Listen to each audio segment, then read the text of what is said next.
అంటే పసుపు తాడు అవన్నీ ఉన్నాయి, చేతికి గోరింటాకు. అప్పుడు కొత్తగా పెళ్ళయి గుడికొచ్చినట్టున్నారు. అయితే వాళ్ళిద్దరు చాలా ఆనందపడ్డారండి. అయ్యో ప్రభుజీ, మేము కొత్తగా గుడికొచ్చాము, మాకు మీ భగవద్గీత ఇస్తున్నారు అని ఆల్మోస్ట్ తీసుకోబోయారు. వాళ్ళ ఇంట్లో ఎవరో పిలిచారండి వారిని. భగవద్గీత ఇంట్లో ఉండకూడదు, ఇంట్లో ఉంటే గొడవలు అవుతాయి, కురుక్షేత్రం అయిపోతుంది ఇల్లంతా అన్నారండి. సరే అని ఆవిడ నా దగ్గరకొచ్చి, ప్రభుజీ మాకైతే తీసుకోవాలని ఉందండి, కానీ ఇప్పుడైతే తీసుకోలేము, ఎందుకంటే ఇప్పుడిప్పుడే పెళ్ళయింది కదా, పెద్దలు చెప్పిన మాట వినాలి కదండి అని మళ్ళీ పుస్తకం తెచ్చి మాకు ఇచ్చేసింది. సరే అమ్మా, మీకు ఎప్పుడైనా ఈ పుస్తకం కావాలంటే ఈ నెంబర్కి ఫోన్ చేయండి, ఇస్తాను అని అన్నా. సరే అని వాళ్ళు వెళ్ళిపోయారండి. సుమారుగా ఒక 2 సంవత్సరాల తర్వాత మళ్ళీ మాకు ఫోన్ వచ్చిందండి. అయితే ఎవరండి హరే కృష్ణ అంటే, మేము ఒక గుళ్ళో కలిసాం గుర్తుందండి, హయగ్రీవ గుళ్ళో మీరు మాకు భగవద్గీత ఇస్తా అన్నారు, మేము గొడవలు అవుతాయని తీసుకోలేదు. అంటే మేము అడిగాం, అమ్మ గొడవలన్నీ అయిపోయాయా? లేదండి గొడవలు అవుతూనే ఉన్నాయి అని అన్నది. అదేంటమ్మా, భగవద్గీత తీసుకుంటే కదా గొడవలు అవ్వాల్సింది. లేదు లేదండి చాలా గొడవలు అవుతున్నాయి, ఏదో ఒక సొల్యూషన్ చెప్తారని మీకు ఫోన్ చేశాము. అమ్మ అన్ని సొల్యూషన్స్ ఈ గీతలోనే ఉంది, పంపిస్తాను, మీ అడ్రస్ పంపించండి అని గీత పంపించాము. తర్వాత 3-4 సంవత్సరాలు మాకు అసలు వారు కాంటాక్ట్లో లేరండి. కోవిడ్ సమయంలో మేము ఆశ్రమంలో ఉంటే ఒకసారి ఫోన్ వచ్చింది. సరే అని ఎత్తాం. అమ్మ ఎలా ఉన్నారు మీరు, బాగున్నారా, భగవద్గీత చదివారా, గొడవలు తగ్గాయా ఇంట్లో అంటే, లేదండి గొడవలు నడుస్తూనే ఉన్నాయి అని. అమ్మ ఇప్పుడేం గొడవలు నడుస్తున్నాయి అని అంటే, మా అత్తగారు అంటారండి నేను వంట చేస్తానని, మా ఆయన గారు అంటారండి నేను కూరగాయలు కట్ చేస్తానని, మా మామగారు అంటారండి నేను నైవేద్యం పెడతానని, నన్ను పనే చేయనివ్వట్లేదండి, అందరు ఎంత ప్రేమగా ఉంటారు, నేను చేస్తాను నేను చేస్తాను నేను చేస్తానని పోట్లాడుతున్నారు ఇంట్లో. నేను అడిగాను, అమ్మ ఏంటి దీనికి మార్పుకి కారణం ఏంటి అని అంటే, ప్రభుజీ మీరు పంపించిన భగవద్గీతను ఫస్ట్ నేను చదివాను, తర్వాత మా వారు చదివారు, మా అత్తగారు చదివారు, మా మామగారు చదివారు, ఇంట్లో ఉండే వాళ్ళందరూ కేవలం ఇదొక్క పుస్తకాన్ని అర్థం చేసుకోవటం వల్ల ఉండే మనస్పర్ధలన్నీ పోయి అందరం కలిసి ఉంటున్నాం ప్రభుజీ, ఇది ఆ రోజే వచ్చి ఉంటే ఎంత బాగుండేదో అని అన్నారండి. మీరు చూడండి, ఈ భగవద్గీత జ్ఞానము ఎంత విశేషమైనది. మీ ఈ 18 రోజులు కానీ మీరు సక్రమంగా వీటిని కానీ వినగలిగితే మీకు కూడా అదే ఎక్స్‌పీరియన్స్ వస్తుందండి. మాకు ఎన్నో వేల మంది తెలుసు. లాస్ట్ టైమ్ మేము భగవద్గీత చెప్పినప్పుడు సుమారుగా 20,00,000 మంది భగవద్గీతను శ్రవణం చేశారు. వారిలో ఎంతో మంది ఎన్నో రకరకాల బాధలలో ఉన్న వాళ్ళు బయటికొచ్చి ఎంతో శక్తిని పొందారు భగవద్గీత శ్రవణం చేయటం వల్ల. ఎందుకో చెప్తాను. భగవద్గీత ఏమంటుందో తెలుసా అండి? ఎలా జీవనాన్ని జీవించాలి. ఈ ప్రపంచం ఏం చెప్తుందో తెలుసా? ఏదైనా కష్టం ఉంటే వదిలేసేయి, కష్టమైన పని చెయ్యకు, హాయిగా ఉండు అని అంటది. కానీ భగవద్గీత ఏమంటుందో తెలుసా? ఏదైనా కష్టం వస్తే దాని నుంచి నేర్చుకొని ఎదుగు ముందుకి అని భగవద్గీత నేర్పిస్తుంది. ఈ ప్రపంచంలో ఏమంటారో తెలుసా అండి? జస్ట్ డూ ఇట్, నీకు నచ్చింది చెయ్యి ఫస్ట్ అని అంటారు. కానీ భగవద్గీత ఏం నేర్పిస్తుంది తెలుసా అండి? ముందు అడుగు, తర్వాత ఆచరణ చెయ్యి. First ask then do it. ఈ ప్రపంచం మనకేం నేర్పిస్తుందో తెలుసా అండి? నువ్వు గొప్పవాడు అవురా, నువ్వు తోపురా, నువ్వు గొప్పవాడవు అవ్వాలిరా అని నడిపిస్తుంది. కానీ భగవద్గీత ఏమని నేర్పిస్తుందో తెలుసా అండి? నువ్వు గొప్ప పని చెయ్యండి అని నేర్పిస్తుంది. ప్రపంచం గొప్ప వాడవ్వు అంటే భగవద్గీత గొప్ప పని చెయ్యి, గొప్పతనం ఆటోమేటిక్‌గా వస్తుంది. ఈ ప్రపంచం ఏం నేర్పిస్తుందో తెలుసా అండి?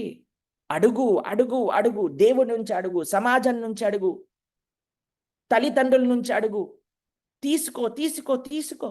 ఒకసారి మేము ఒక గుడికెళ్ళామండి. గుడికెళ్ళంగానే ఆ వినాయకుడి ముందు మొత్తం హాల్ టికెట్లు, పెన్నులు ఉన్నాయన్నమాట. మేమనుకున్నాం ఇదేంటయ్యా కొత్త పూజ ఏమన్నా నడుస్తుందా? ఎందుకంటే ఈ కాలంలో కొత్త కొత్త పూజలు, వ్రతాలు అన్నీ ప్రారంభమయ్యాయి గదండీ! ఏమన్నా హాల్ టికెట్ పూజ చేయమని ఎవరో చెప్పారేమో అనుకున్నాం. అసలు ఎప్పుడు వినని పూజలు, వ్రతాలు ఇవన్నీ ప్రారంభం అయిపోయాయి. మీకు తెలిసిన విషయమే, కొత్త విషయం గాదండి.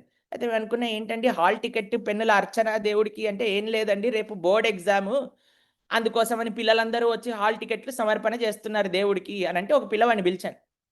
ఆ పిల్లవాడిని అడిగాను, "అయ్యా ఏంటి నువ్వు హాల్ టికెట్ పెట్టావు వినాయకుడి దగ్గర బానే ఉంది. అసలు నీకు ఏం అడగాలనుకుంటున్నావు వినాయకుడిని" అనంటే, "ప్రభుజీ నాకు 2 ప్రశ్నలున్నాయి. దానికంటే ప్రశ్నలు నాకు ఈ 2 కోరికలున్నాయండి. దాని తప్ప ఇంకో కోరిక లేదు" అన్నాను. "ఏంటయ్యా నీ 2 కోరికలు" అనంటే, "ఒకటి నేను చదువుకున్న ప్రశ్నల్లో నుంచే ప్రశ్న రావాలి ఎగ్జామ్ పేపర్‌లో" అనన్నాడు. తర్వాత, "అయ్యా నీ సెకండ్ డిమాండ్ ఏంటి వినాయకుడి నుంచి" అంటే, "నాకు రానిదొచ్చినా నేను రాసిందంతా ఫుల్ మార్కులు రావాలి" అని అన్నాడండి. నేనన్నాను, "ఒరేయ్! నీకు బోర్డ్ ఎగ్జామ్ లాగా లేదురా, వినాయకుడికే బోర్డ్ ఎగ్జామ్ లాగుంది. ఎందుకంటే ఇంత పెద్ద కఠినమైన పరీక్ష పెట్టావు గణపతికి నువ్వు. కాబట్టి ఈ ప్రపంచంలో మనకేం నేర్పించారండి? అడుగు, అడుగు, అడుగు. ఎలా తీసుకోవాలి? ఎలా తీసుకోవాలి? ఎలా తీసుకోవాలి? కానీ భగవద్గీత ఏం నేర్పిస్తుందో తెలుసా అండి? ఎలా ఇవ్వాలి నువ్వు? భగవంతుడికేమివ్వాలి? ధర్మానికేమివ్వాలి? సమాజానికేమివ్వాలి? అని నేర్పిస్తుంది భగవద్గీత. ఈ ప్రపంచం ఏం నేర్పిస్తుందో తెలుసా అండి? ఆనందంగా ఉండు అని నేర్పిస్తుంది. కానీ భగవద్గీత ఆనందాన్ని పంచు. నీ దగ్గరున్నట్లో పంచు. ఎప్పుడైతే మనం ఆనందంగా ఉండాలి, ఉండాలి అని ప్రయత్నం చేస్తున్నామో, అది నిజంగా మనల్ని ఆనందంగా ఉండనివ్వట్లేదండి. ఎప్పుడైతే మనం ఆనందాన్ని పంచటం నేర్చుకుంటామో, అప్పుడు నిజంగా మనం ఆనందంగా ఉంటాం. అందుకే సేవా భావాన్ని భగవద్గీత మనకి ప్రదానం చేస్తుంది. అందుకే గీత యొక్క మహాత్యం. గొప్ప ఆచార్యులందరూ మనకి గీత యొక్క విశేషాలన్నిటినీ మనకి అందజేశారు. శంకర భగవత్పాదాచార్య స్వామి శృతి స్మృతి పురాణానాం ఆలయం కరుణాలయం నమామి భగవత్పాద శంకరం లోకశంకరం. అవైదిక మతములన్నిటినీ దూరం చేసి సనాతన ధర్మాన్ని మళ్ళీ పునఃస్థాపితం చేసిన మహా ఆచార్యులు శంకర భగవత్పాదాచార్య స్వామి. వారు తమ భజ గోవింద స్తోత్రంలో భగవద్గీత గురించి ఎంతో విశేషంగా చెప్తారండి. భగవద్గీత యొక్క మాహాత్యం గురించి వారు ప్రస్తావన చేస్తారు. కేవలం భగవద్గీత చదవటం వల్ల భగవద్గీత కించితదీత గంగా జలలవ కనికాపీత సకృతపియేన మురారి సమర్చ క్రియతే తస్య యమేనన చర్చ. శంకర భగవత్పాదులు భజ గోవిందులు అంటున్నారండి. భజ గోవిందం భజ గోవిందం గోవిందం భజ మూఢమతే భగవత గీత కించిదీత గంగా జలలవ కనికాపీత సకృతపియేన మురారి సమర్చ క్రియతే తస్య యమేన చర్చ. భగవద్గీత ఎవరైతే చదువుతారో, భగవద్గీత ఎవరైతే విని భగవద్గీతలో చెప్పిన విషయాలను జీవితంలో ఆచరిస్తారో, గంగా నదిలో స్నానం ఆచరిస్తారో, మనసారా శ్రీకృష్ణుణ్ణి ఆరాధన చేస్తారో, అటువంటి వాళ్ళు ఎప్పుడూ కూడా యముణ్ణి చూడరట.